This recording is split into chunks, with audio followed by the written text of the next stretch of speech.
gentlemen, the President of the United States.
Strong, they're strong, and they're great. These are great people, and thank you very much. This is a very important day to me because we're bringing back an industry that was abandoned, despite the fact that it was just about the best, certainly the best in terms of power, real power. And I'm very honored to be doing this. Other countries went to beautiful, clean coal, and they've stayed there for many years, like China. China's opening 2 plants every week. Germany went green, very green. They went so green they almost went out of business. Germany was finished. They went to wind. The wind wasn't blowing too much. And they went to all sorts of other things. You know, the Green New Scam hit Germany too. And guess what? Now they're back to coal. They're opening up coal plants all over Germany. We're the ones that aren't doing it. I call it beautiful, clean coal. I told my people never use the word coal unless you put beautiful, clean before it. Right, Doc? So we call it beautiful, clean coal. Beautiful, clean coal. So today, thank you. Today we're taking historic action to help American workers, miners, families, and consumers. We're ending Joe Biden's war on beautiful, clean coal once and for all. And it wasn't just Biden, it was Obama, and there were others. But we're doing the exact opposite. And all those plants that have been closed are going to be opened. If they're modern enough, or they'll be ripped down and brand new ones will be built. And we're going to put the miners back to work. And I said I was going to do this. And I've said it loud and clear. And it's time to do it, and we need it. And I look at these people behind me. I don't want to have any arm wrestling contests with any of them, but they've had a little more practice with the lifting things, I will say. But they are great people, and I know them indirectly for a long. That includes you guys for a long time, and they're great people, and with great families, and come from areas of the country that we love and we really respect. And I want to thank Secretary Doug Burgum for doing such an incredible job. From the day I met him, I knew I wanted to have him in my cabinet. He took a shot at running, and he was so good and so solid that he made no news, and that was good. But I saw him, and I saw his beautiful wife, Catherine, and I said that they're going to be a team. They are a great team, and they're going to be working for this country someday. And one of the first people I called after I won. So thank you very much. And along with the Energy Secretary, Chris Wright, and I was going to make Doug actually the Energy Secretary. And he said, sir, you have one person who's much better than me at this, Chris Wright. I said, who the hell is Chris Wright? I have no idea who he is. And then I learned that he's the most respected person in the energy business by far, far and away. For Doug to say that Doug's got a big ego, it was very tough for him to say that. Catherine was there, right? Catherine, you said, wow, I've never heard that before. But Chris, you guys are fantastic. Stand up, all three of you, please stand up.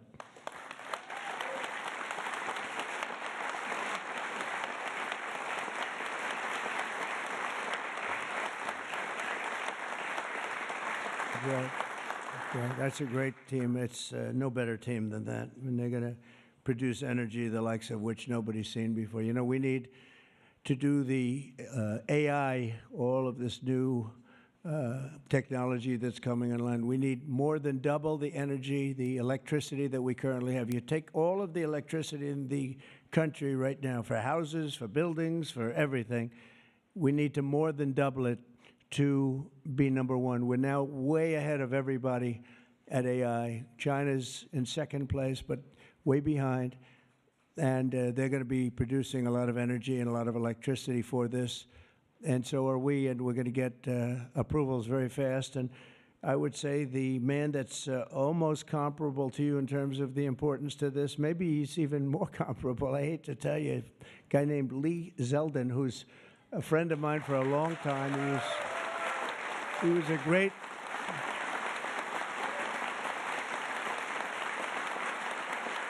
Yeah. Lee was a great lawyer, and he ran for office, and he won immediately. I gave him a very important endorsement.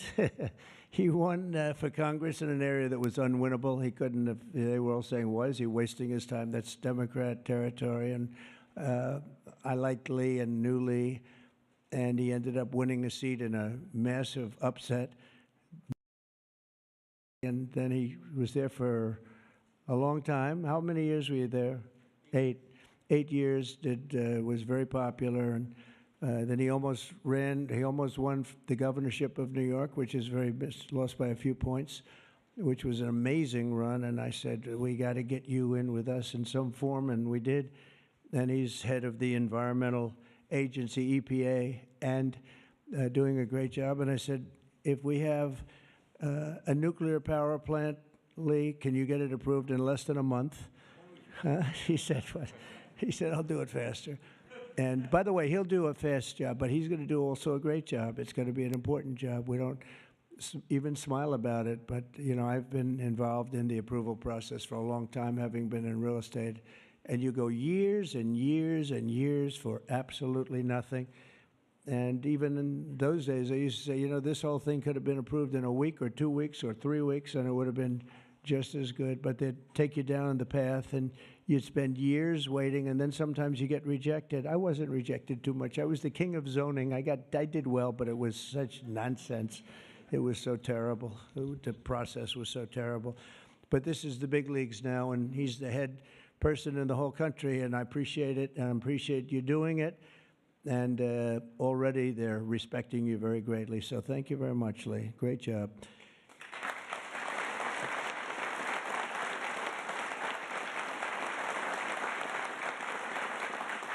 So we have a lot of senators and congressmen and women, and I'm going to just introduce the ones that I see here because, you know, it's always a problem when I do this because I leave one or two out, and that's the end. I never get their vote again. I never get their vote. It takes years to recover, but we'll give it a shot because Senator John Barrasso, who's my friend and a great gentleman. Thank you very much, John, for being here. Thank you, John. Cynthia Lummis, fantastic woman who believes like I do, and she believes like I do in these people, right? She believes in them maybe even more than I do. That's pretty good from day one. Thank you, Cynthia. You're doing a fantastic job. Kevin Kramer, my friend. Where is Kevin? Because Kevin, I think he was here because he had a problem, and I just will pay my respects. He wanted to be here so badly, but he had a difficult problem that he's working through, and we all love Kevin. John Hoven. John, thank you very much. Thank you very much. Go ahead. Steve Daines. Thank you, Steve. And Steve is a picker of great candidates, like he picked a guy named Tim Sheehy, who's here. Where's Tim? Where is Tim? Thank you, Tim. And Tim Sheehy has turned out to be a wonderful senator, and that was your pick. And we went with it, and you were right. And we have a great one in Tim, so thank you, Tim, and thank you, Steve. Shelley Moore Capito. Shelley, thank you very much. West Virginia. From West Virginia, she has to like, you have no choice. Even if you didn't like it, you have to like all, right? But they were doing a number on you. They were doing a number on you with the coal stuff, and you have not only coal, but you have among the best coal anywhere in the world. So thank you very much. A friend of mine for a long time, I'm the one that got him to change his religion in a sense. He changed the party. He went from a Democrat. I said, Jim, you're not a Democrat. But he changed to Republican. He's one of the most popular Republicans and one of the most popular political leaders in the country, Jim Justice. I call him Big Jim. Big Jim Justice. Good. You look good, Jim. And he was in the business. And so am I doing the right thing? You would know better than anybody in this room. Am I doing the right thing, Jim? Huh? I think so, right? Thank you very much, Jim. Cindy Hyde Smith. Cindy, thank you, hon. Very good. Good job. People are going to be happy. And all friends of mine. Mike Lee. Mike, thank you very much. We have a lot of people from Congress, congressmen and women, representatives. Morgan Griffith. Morgan, thank you. Thank you very much. Bruce Westerman. Bruce, thank you, Bruce. Bob Latta. Bob Latta. Thank you, Bob. Good job. Troy Balderson. Troy, haven't seen you in a long time. Since that early race, I endorsed him before anyone knew who he was, and he ended up winning. That was another surprise, right? That was a long time ago. Yep, you're doing a great job. Thank you very much, Troy. Carol Miller. Carol, thank you. Carol, West Virginia. Riley Moore. Riley. Hi, Riley. Thanks. Mike Boast. Mike, thank you very much. Troy Downing. Troy, thank you. Oh, he has something. What is that, coal? Is there coal in that bag? Huh? Even better, it's clean coal. I like it. I'll take it right now. Thank you very much. Hal Rogers. Hal, thank you. Thank you, Hal. Andy Barr. Thank you, Andy. Good luck with everything. I hear good things. Troy Downing. Troy, thank you. Thank you. Thank you. Thank you very much, Troy. Hal Rogers. Oops. Harriet Hageman. Harriet. Hi. How are you, Harriet? We just left Harriet. This is one of the finest attorneys you will ever see. I have seen her in action, and she is brutal. I never want her against me, that I can tell you. Dan Muser. Dan. Thank you, Dan. Thanks, Dan. Good job you're doing. Wesley Hunt, my friend, too. Wesley, great. I love your commercial. Pete Stauber. Pete. Thank you, Pete. Great hockey player he was, right? Great hockey player. And a great gentleman just broke the record of Wayne Gretzky. The great one is Wayne Gretzky, but we have another great one, too, huh? Just broke the record. It was great. Governor Greg Gianforte. Greg, nice seeing you. Good, Greg. Thank you very much, Greg. Bill Lee. Bill, thank you very much. Patrick Morrissey, West Virginia, just got elected. Mark Gordon. Mark, thank you. Thank you very much. And we have a lot of others, and I'm in trouble because I don't know. I got 5 or 6 others that I see quickly, but I'm just not going to do it. Don't hold it against me because we have to get back to the most important people in the room, these people. You know that, right?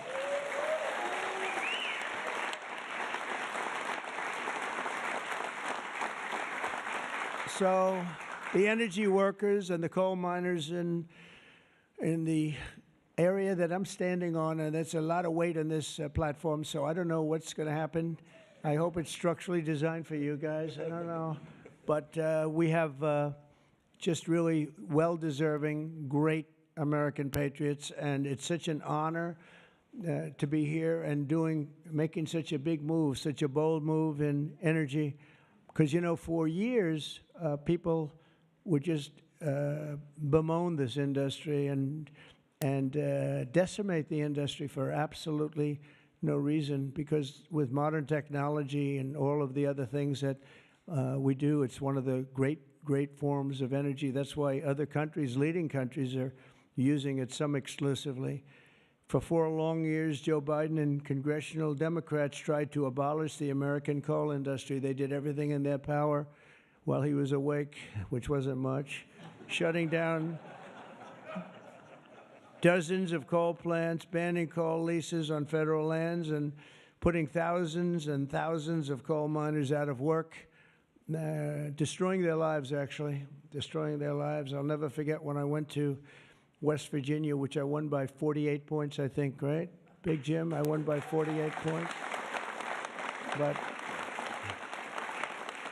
in the first campaign where Hillary Clinton was about 4 states too early, and she was talking about how bad coal was and how they were going to teach coal miners how to make widgets and gadgets and technology, which they didn't want to do. They want to mine. One thing I learned about the coal miners, that's what they want to do. You could give them a penthouse on Fifth Avenue and a different kind of a job, and they'd be unhappy. They want to mine coal. That's what they love to do. And she was going to put them in a high-tech industry where you make little cell phones and things.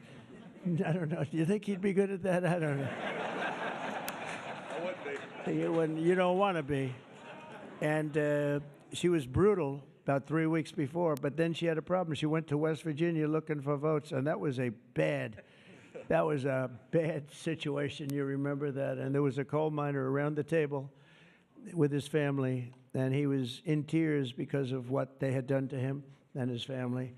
And I hope he's still around, but that man made quite an impression on the world and the public. And we ended up winning in a great election, but we ended up winning by a lot. The Democrats' Green New Scam killed jobs and sent prices soaring here in America. But meanwhile, China opened 2 coal plants every single week, and other countries likewise went very strongly back into coal. Some of them never got off. Those are the ones that didn't have the problems. The Biden energy policy was to put America last. We want to be last. We got to be last. Not a good policy. Under my administration, we're putting America first. It's very simple. America's always going to be first. On my first day in office, I terminated the Green New Scam. I declared the national energy emergency and withdrew from the unfair, one-sided, and extremely costly to the United States only Paris Climate Accord.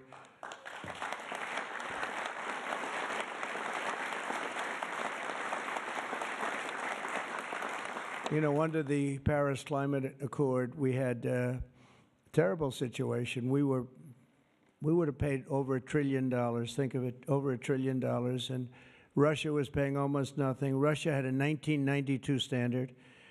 China was paying nothing. China didn't kick in until 2035. This was 5 years ago. So they didn't kick in for many years. India had no standard whatsoever. But we had the highest standard you could imagine. We had to start paying from day one, and we had to pay lots of money. We paid for everything. So I was not a big fan of the Paris Accord, and I let it be known, and I got out of it early. Then they went back into it, and now we get back out of it. And hopefully we can be there for a long time, okay? A long time, because it was a scam to take money away from the United States and actually hurt us very badly with coal and with other things. Now, under the executive order that I will sign in a few moments, we're slashing unnecessary regulations that targeted the beautiful clean coal. We will rapidly expedite leases for coal mining on federal lands, and these 2 gentlemen are going to do a real job of it. You've already started. And we'll streamline permitting. We will end the government bias against coal, and we're going to unlock the sweeping authorities of Defense Production Act, the Defense Production Act, to turbocharge coal mining in America. They made it impossible. You actually, I know a friend of mine has a plant.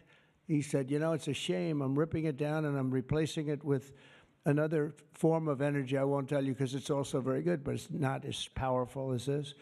He said, you know, the plant I'm building, the new plant, is literally half as good.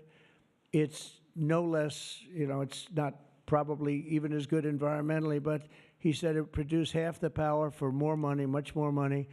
It'll never compete with that beautiful plant I have down the road, which was really a modernized coal plant. Well, he'll be happy to know that he can open that plant up very quickly, and it's going to produce a lot. But he was complaining. He said, this is so much better. He wasn't doing that as politicking me.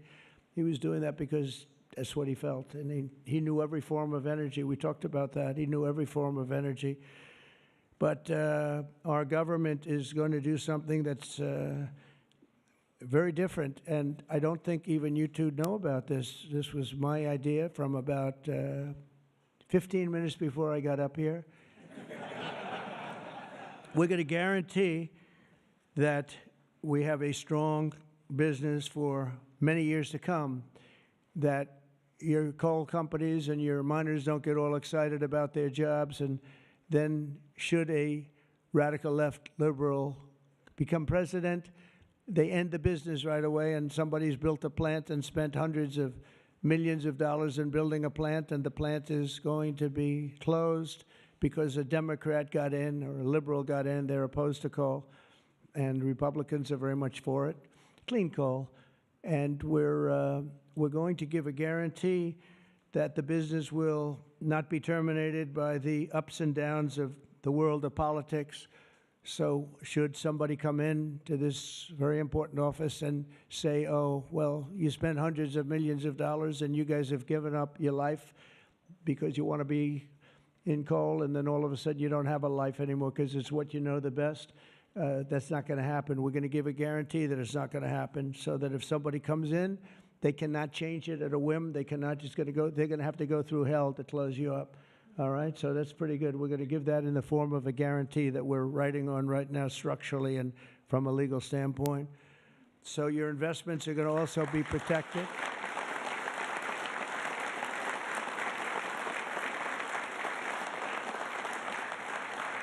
And you're going to have no reason to be concerned about your future, your life, or your investment if you're a miner, as this great governor was a miner. Actually, he was one of the larger coal miners. He could fit up here very easily, you know, Big Jim. But he was a great success. But they were very, very tough on him, and he did a beautiful job with a beautiful product. Already under our leadership, the Department of Interior has approved the expansion of the Spring Creek mine in Montana, supporting 280 coal mining jobs and unlocking over 40 million tons of coal. And there's more to come. Spring Creek, big one. And there's more to come in the states of Wyoming, Alabama, Utah, North Dakota, and many others. West Virginia, I can't believe they didn't put West Virginia down. It's lucky I mentioned that, right? Can you imagine if I didn't mention West Virginia? I would have been in big trouble. They didn't mark it down here. It's good to have a president like that can pick that up, right? You think Joe Biden would have picked that up? I don't think so. Gee, they didn't mention West Virginia. I don't think so. I don't think he'd be standing up here either. The value of untapped coal in our country is 100 times greater than the value of all the gold at Fort Knox. And we're going to unleash it and make America rich and powerful again. Under this order, I'm also directing Secretary Wright to use billions of dollars in federal funding to invest in the next generation of coal technology, which is an amazing technology in terms of getting the full potential of coal and also doing it a very clean, environmental way. Pound for pound, coal is the single most reliable, durable, secure, and powerful form of energy there is on Earth today. It's a big statement. You never hear those statements, you know. You've never heard that before from a politician, have you? Well, maybe from that politician, but not too many. But that's the way it is. I say it again. Pound for pound, coal is the single most reliable, durable, secure, and powerful form of energy. It's cheap, incredibly efficient, high density, and it's almost indestructible. You could drop a bomb on it, and it's going to be there for you to use the next day, which you can't say with any other form of energy. You're virtually indestructible.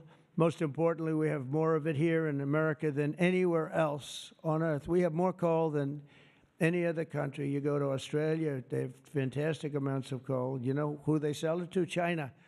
They sell it to China. They're nearby. They sell a lot of it to China. But we have more than anywhere else on Earth. We also have more liquid gold than anywhere on Earth. So we're really an energy behemoth, but we're unleashing that also. That's going to be another part. But I didn't even want to mention that. It's not down here because I didn't want to mention today is about clean, beautiful coal. So I'm going to give this to you. This big guy. Should I give it to him? Yeah. You take that. Thank you, Mr. President. right?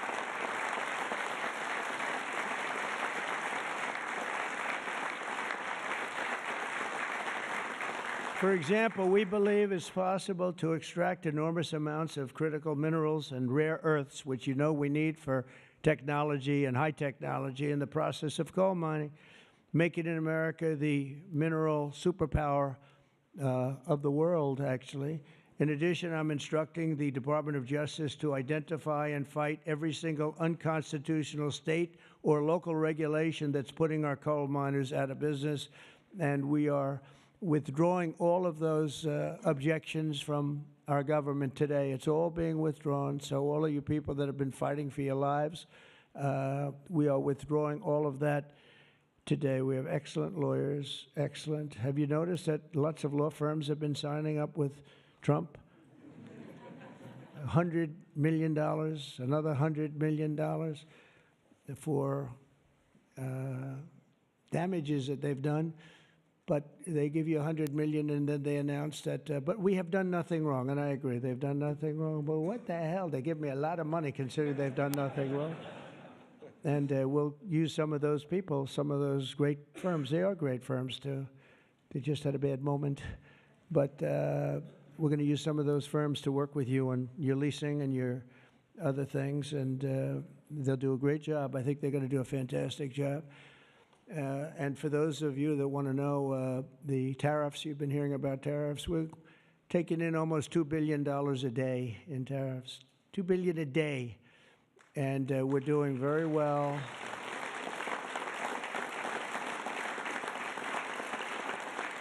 And we're doing very well in making, I call them tailored deals, not off the rack. These are tailored, highly tailored deals. Right now, Japan is flying here to make a deal.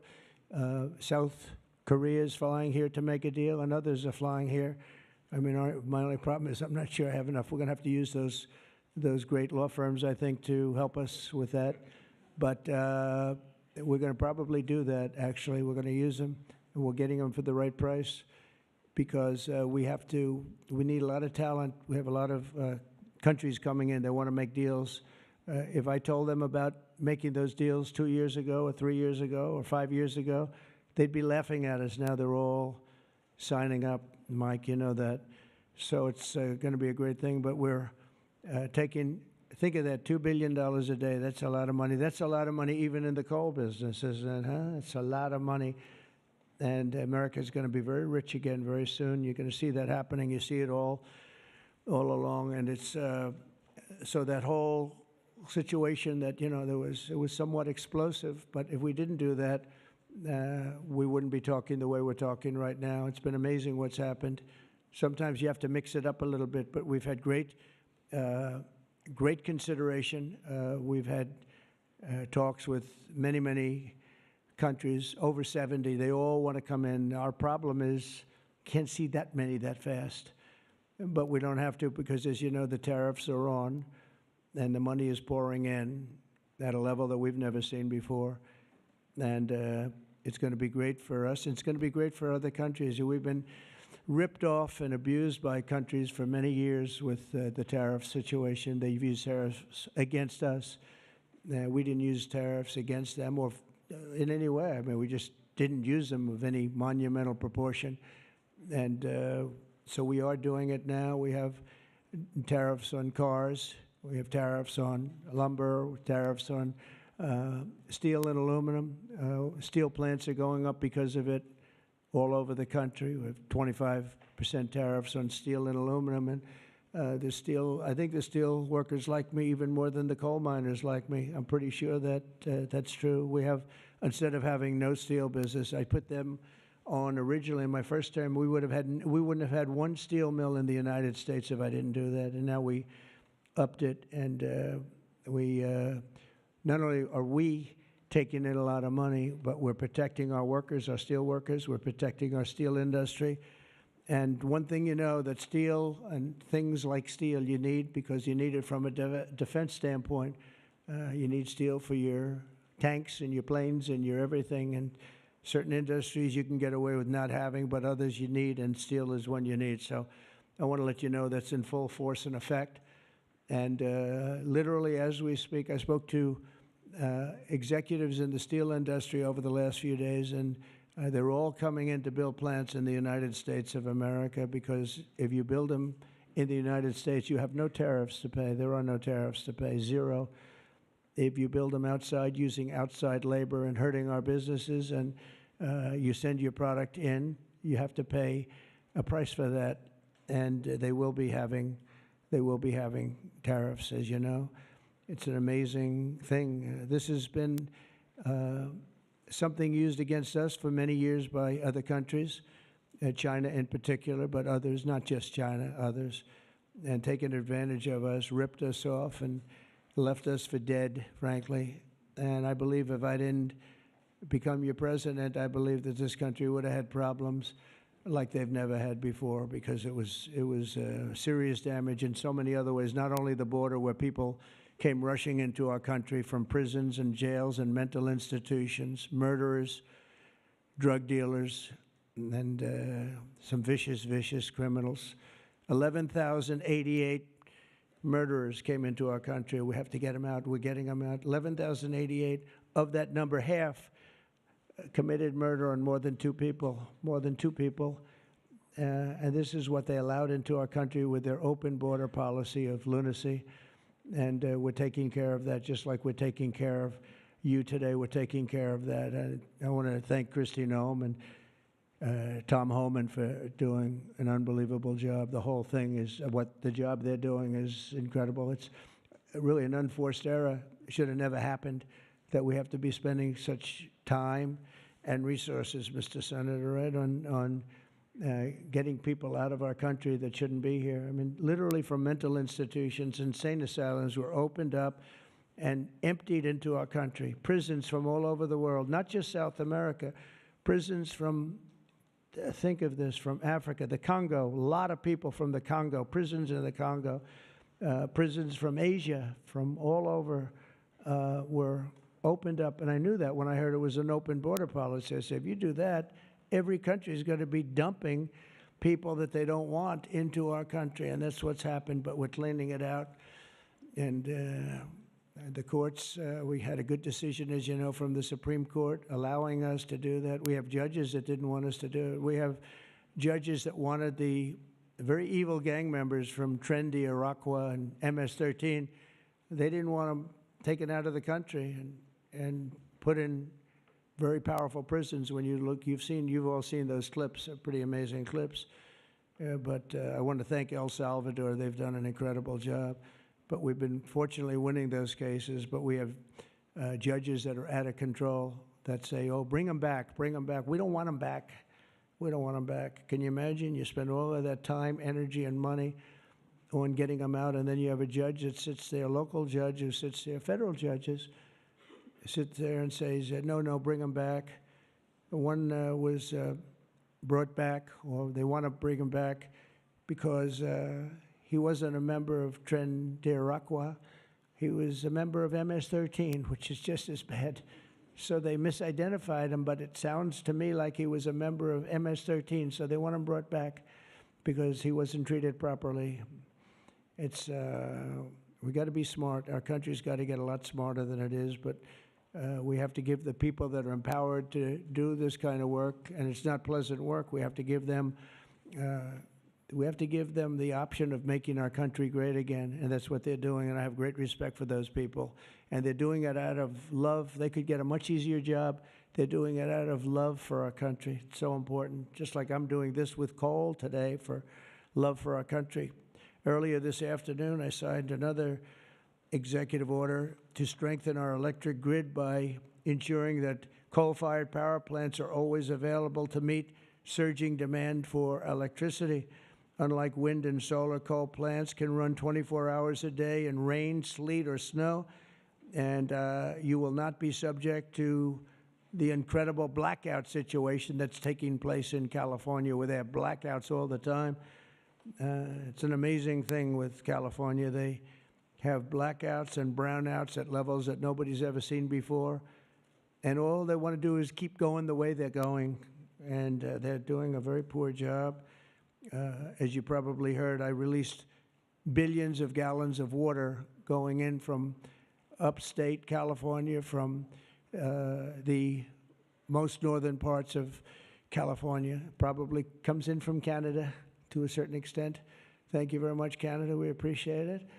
And I released it. It was being sent out to the Pacific Ocean. I've been working on Gavin and some of the politicians for years, and they didn't want to do that because they were protecting a smelt, a fish that was perhaps in trouble, but it's not unique to that area.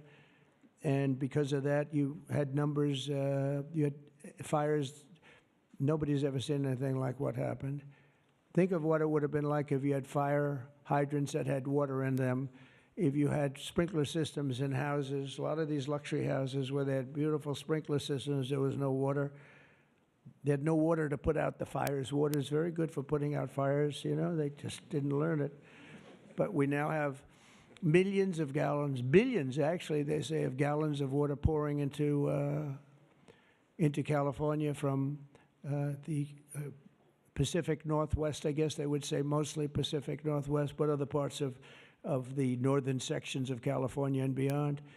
And it's a beautiful thing to see. I saw a picture of it this morning. The water's just flowing down there. I said, why didn't they do this? I told them to do it my first term. I said, do it. And I don't know. I think the second term is just more powerful. They do it. When I say do it, they do it, right? And we actually had to do some pretty strong things to get them to open it up. They had, think of this, they had all that water pouring out right into the Pacific. They had a big valve, like a giant valve as big as this room, and they turned the valve. Takes 1 day to turn it, and they face it toward the Pacific Ocean, and the water, all that was coming down, all millions and millions of gallons coming down, they put it into the Pacific Ocean, which for the Pacific Ocean is like a drop of water. But for California, it would have been unbelievable. So we did it. I'm very proud of the fact that we did it. We did that against a lot of heat and a lot of environmental nonsense. From now on, we'll ensure that our nation's critically needed coal plants, as an example, remain online and fully operational. They're always going to be operational. And again, we're going to have guarantees that government cannot close them down, close you down, and destroy your lives.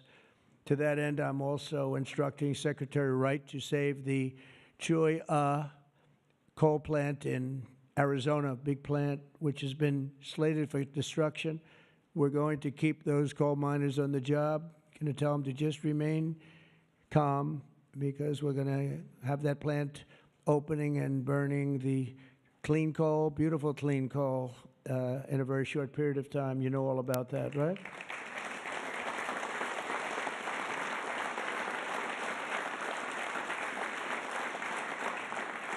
That's a big one. As part of our historic deregulatory efforts this afternoon, I'm also granting immediate relief to 47 companies operating 66 coal plants, very big ones all over the country, recusing and making them available for coal production almost in the immediate future. But we're going to be crushing Biden-era environmental restrictions. These are restrictions that made it impossible to do anything having to do, frankly, with energy, even beyond coal. It's really beyond even coal. We have clean air, we have clean water, and now we have clean coal. And at the same time, we're gonna do other things and with other forms of technology and also energy, like our country has never really seen before and never been known to do before, because of all sorts of restrictions having to do with the Green New Scam, which, by the way, was devised by somebody that never even studied. You know that? They never even studied anything to do with the environment. It was a young congresswoman. She came up with the idea. And based on that, I guess we only have, well, actually, we should have all been gone, because they gave us only a few years left on Earth, right? Right, Greg? We were going to be gone. We're all going to be gone. The environment, no. What they have to worry about is the nuclear heat. They don't have to worry about environmental heat. They have to worry about nuclear heat. And if we're smart, we're working on that right now with others having to do with Iran and some other countries. But that's the heat you're going to have to worry about. You don't have to worry about the Air is getting warmer. The ocean will rise 1/4 of an inch within the next 500 to 600 years, giving you a little bit more waterfront property. They say this is going to, these guys can handle that. The nuclear we have a bigger problem with, right? So we're going to make sure that that's safe. We're going to make sure that that's safe. With us today are some of the amazing workers who will benefit from these policies, the policies that we're doing and so proud of doing, including Jeff Crow, a miner from West Virginia. Jeff, would you come up and say a few words? Jeff? Come on up here, Jeff.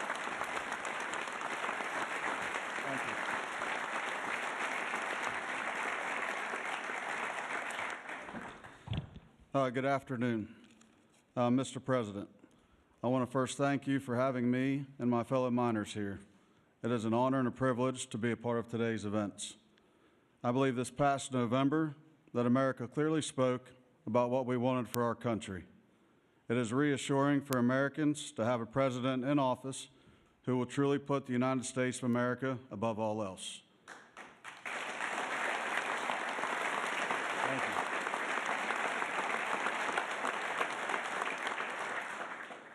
With putting America first, you have spoken numerous times about energy independence.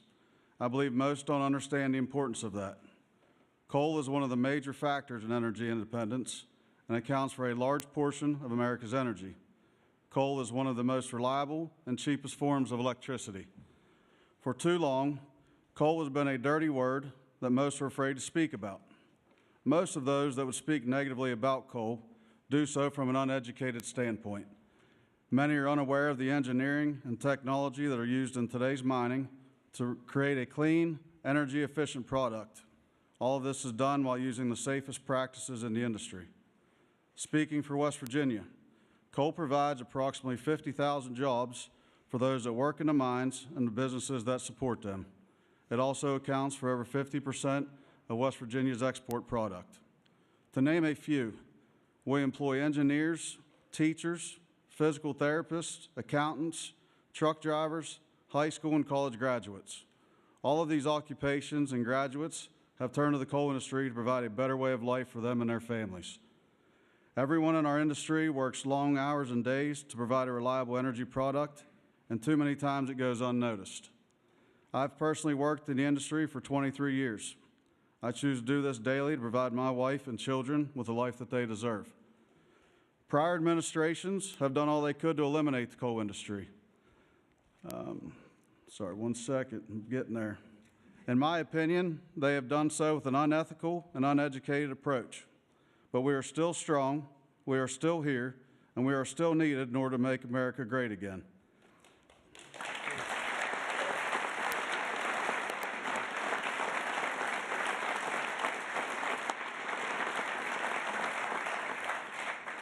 Having a president and an administration that understands the need and importance of coal is more than appreciated.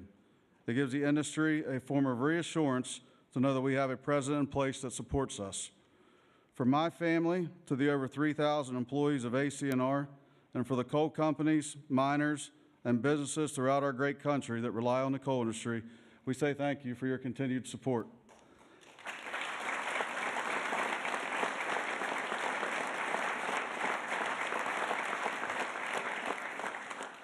I personally thank you for what you do for our country and for our industry. It has been my pleasure to be here today to help you usher in the golden age of America. That's good. Thank you. Thank you. Thank you. Appreciate that. Thank you. Thank you. Thanks, sir. Thank you.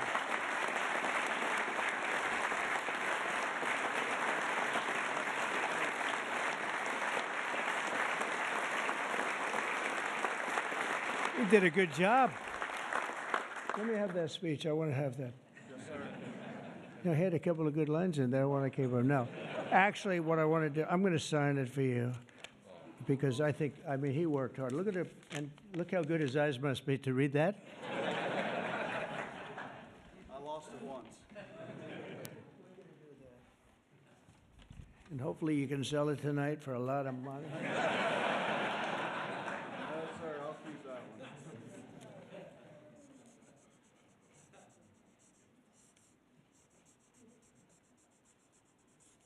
That's great. Thank you very much.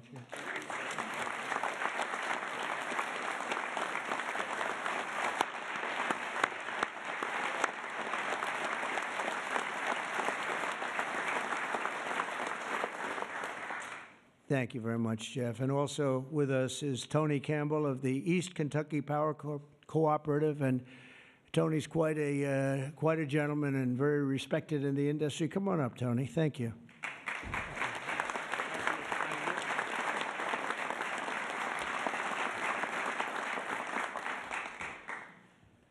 Mr. President, on behalf of East Kentucky Power Cooperative, the National Rural Electric Cooperative Association, and electric cooperatives across this America, thank you for your leadership to restore American energy dominance.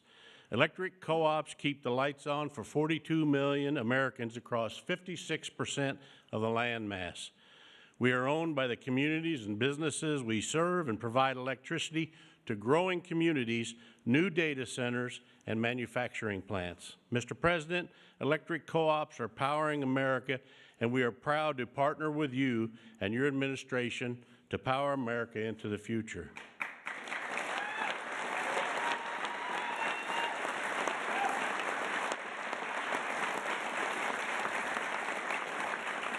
Our electric cooperatives in Kentucky understands the importance of reliable, affordable, and American-made energy, especially coal and natural gas. Coal fuels most of the electricity generated by our cooperative. America must keep coal plants open and running to ensure reliable electricity when we need it most. To meet growing demand over the next decade and ensure fuel security, America will need more always available electric generation power, such as coal. And we want to recognize the hardworking American men, women that support our mission. To all America's line workers, our coal miners, thank you for your dedicated service to our country.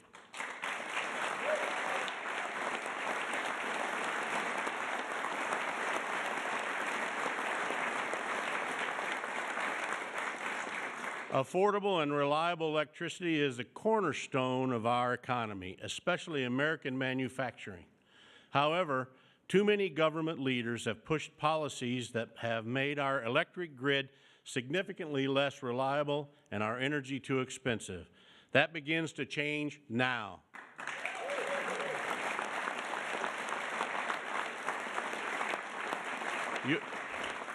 Your actions today will prevent the premature closing of essential power plants and help us meet tomorrow's energy needs. And they will help us continue to deliver reliable, safe, and affordable electricity. Mr. President, thank you in particular for providing immediate, much-needed relief from the Biden EPA regulations that would force the shutdown of critical coal units.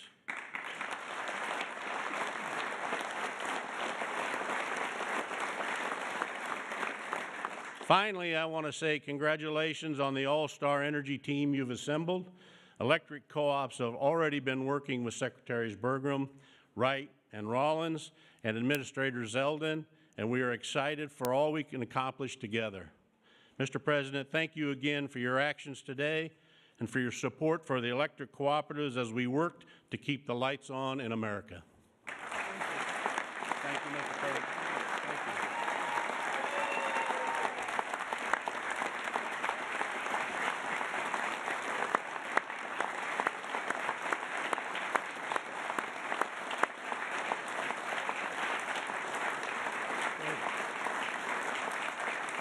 Thank you, Tony. Thank you very much, Tony. Appreciate it. Every day under the Trump administration, we will continue to lower costs for American families, create jobs for American workers, and very importantly, unlock unlimited amounts of affordable American energy, including, as I said, and I'll say for the last time, beautiful, clean coal. Our country is blessed.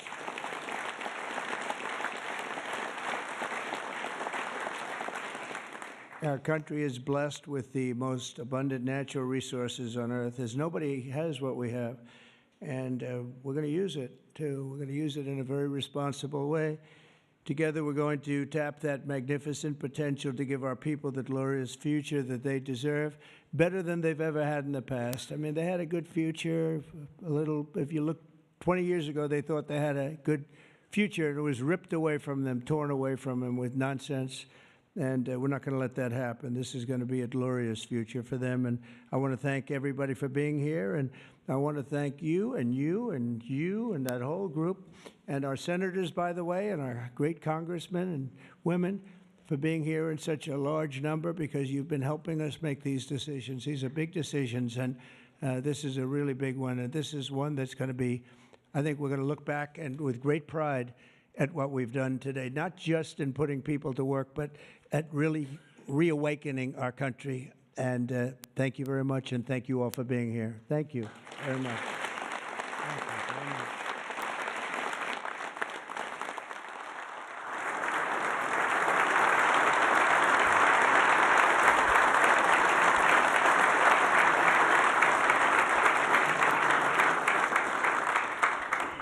Come on up. Mr. President, Yes, here's first one. we have 4 items prepared for your signature this afternoon, sir. The first of these executive orders it may be one of the most significant executive orders of your administration thus far. This directs all departments and agencies of the federal government to end all discriminatory policies against the coal industry. This ends the leasing moratorium that prevents new coal projects on federal land, and it's going to accelerate all permitting and funding for new coal projects to allow the coal industry to flourish under your leadership, sir. That's great. Thank you.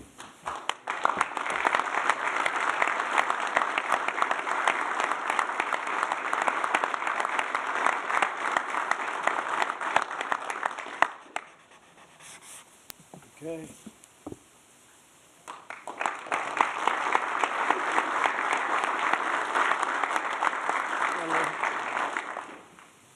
Sir, there are currently dozens of coal plants in America that are in imminent danger of being forced to close based on unscientific and unrealistic policies enacted by the Biden administration. What we're going to do is essentially impose a moratorium on those policies taking effect to protect coal plants that are currently operating, to ensure that they're able to continue producing power and continue providing jobs to Americans in the coal industry. Great. Thank you very much.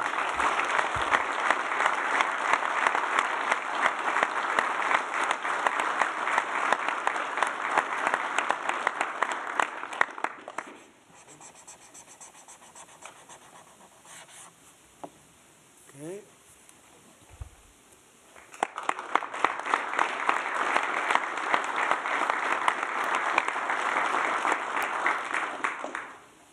Sir, you've made grid reliability and security a key focus of this administration. This executive order is going to promote grid security and reliability by ensuring in part that our grid policies are focused on secure and effective energy production and energy transmission, as opposed to woke policies that discriminate against secure sources of power like coal and other fossil fuels.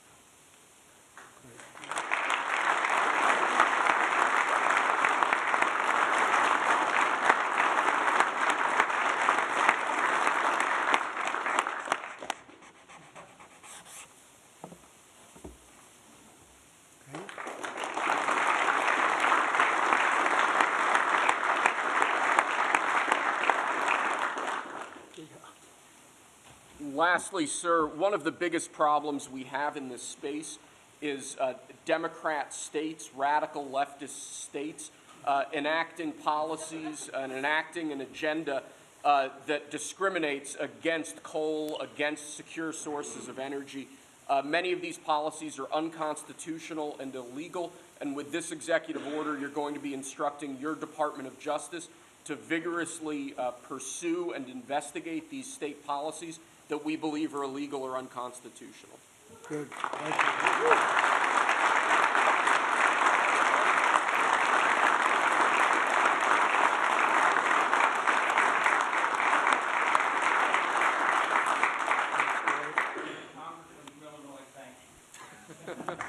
Thank you very much. Great job. He went to Harvard when Harvard was good. It was a while ago.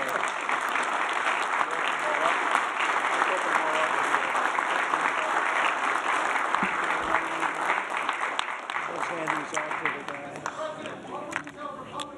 Worried about tariffs, sir.